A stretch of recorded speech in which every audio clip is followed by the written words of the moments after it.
Պարոն Կարապետյան, բայց իրականում Ալիևը այնպեսի համատեքստում է խոսել, որ կուզեի ասել էլեկտրական գծերի մասին է խոսքը, էլեկտրասյուներ կառուցելու մասին է խոսում եւ այս համատեքստում է եղել, որ եթե Հայաստանը ատոմակայանը փակի եւ չօգտվի ադրբեջանական այդ երևի էլեկտրաէներգիայից, ապա էներգետիկ ճգնաժամի առաջ կհայտնվի։ Ատոմակայանի պատմությունը մի քիչ այլ պատմություն է, կան առաջարկներ, որով մենք հնարավորություն ունենք չփակել ատոմակայանը, կառուցել նոր ատոմակայան, որով երկիրը կունենա էժան հոսանք, մենք 2-3 լավ տարբերակներ ունենք, այդ իսկ պատճառով կարծում եմ հարևան երկրները անհանգստանալու բան չունեն, մեր երկիրը հաստատ ունի հնարավորություն նոր ատոմակայան կառուցելու, ունի այն պայմանները, այսինքն գործընկերն է տալիս են պայմանները, մեկից ավել գործընկեր, որով հնարավոր է նոր ատոմակայան։ Բացի դրանցում ես ինչպես է վերաբերում, եթե Հայաստանը էլեկտրաէներգիա օրինակ ստանա Ադրբեջանից։ Չեմ կարող այս պահին պատասխանել, չեմ կարող այս պահին պատասխանել այդ հարցին, ցերեկային ժամերին Հայաստանը ունի ավելցուկ, արևային էներգետիկայի գծով Հայաստանը ամենազարգացած երկրներից է, ընդհանրապես էներգետիկայի մեջ ներդրումներով Հայաստանը ամենալավ երկրներից է, եւ կարծում եմ դուք գիտեք, որ ընկերության հաշվին այդ էներգետիկայի մեջ ներդրումները այսքան բարձր եղել եւ ինչու է էներգետիկան մրցակցային ամենալավ ոլորտը Հայաստանի, որտեղ ուժեղ ընկերություն է եղել, որը այդ ակտիվությունը, մեր ընկերությունը Տաշիր ընկերությունների խումբը, որտեղ ես մինչև այստեղ տեղափոխվել աշխատել եմ։ Ինչ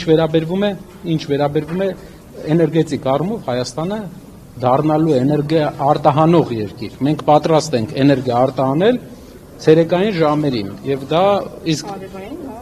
այո, արևային ժամերին։ Ես դες ճիշտ հասկացա, այդ մասով Հայաստանին համարում եք ինքնաբավ, այսինքն այդ հնարավորությունները կա մյուս միայն գիշերային ժամերի խնդիրն է, որի լուծումը ես մի անգամ մեկ ամիս առաջ առաջարկել եմ։ Իսկ եթե տարանցում եք, դուք ասում եք, որ կարող է շահավետ պայմաններով այս պայն էներգետիկ հզորությունների սպეციფիկան, օրինակ, ցերեկային գիշերային ժամերին մեր ջերմաէլեկտրակայանները չեն կարողանում արագ մտնեն, իրենց պետք է մի քանի ժամ, որ մտնեն ցանց։ Այդ իսկ պատճառով չենք կարողանում այնպես անել, որ օրինակ ժամը 6-ին հենց միանա ջերմաէլեկտրակայանը։ Եվ դրա համար մենք ստեղծում ենք այս պահին մի process, որը մինչև իմ ազգային ժողով գալը ես զբաղվում էի դրանով։ Ինչ էր դա։ Գիշերային ժամերին հատուկ ջերմակայան, որ կմիանա գիշերային ժամերին։ Ցերեկը արևայինով մենք կարտանենք հոսանքը, գիշերային ժամերին կմիանա ջերմաէլեկտրակայանը, որը կբերի պարսկական արդեն գազը։ Հարց է, պարոն Կարապետյան, դուք ժամանակային սահմանափակում ունենք։ Հա, վերջին հարցը, տարանցման մասով էլ ասացիք, եթե սուվերենության եւ վճարների հետ կապված խնդիր չկա, այլ խնդիր չեք տեսնում։ Չէ, կարող ենք քննարկել։ Կարող ենք քննարկել, եթե մեր երկրի սուվերենության հարցն է, մեր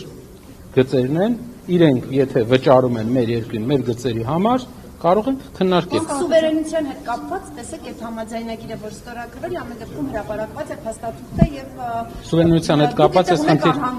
Ես դա ճանապարհ է, դա միջանցք չէ, դա ճանապարհ է եւ կարծում եմ, որ մեր խոսություններում դա պետք է անվանվի ճանապարհ։ Դուք չեք համարում, որ իշխանությունը ամեն դեպքում Ադրբեջանին միջանցք է տվել, ինչպես պնդում է ձեր ընդդիմադիր մյուս գործընկեր։ Դա տարբերություն է մեր երկու ֆրակցիաների միջև, մենք համարում ենք, որ դա ճանապարհ է եւ մենք համարում ենք, որ երբեք ոչ մի երկիր Հայաստանի տարածքում միջանցք չունի եւ չի ունենալու։ Շնորհակալություն։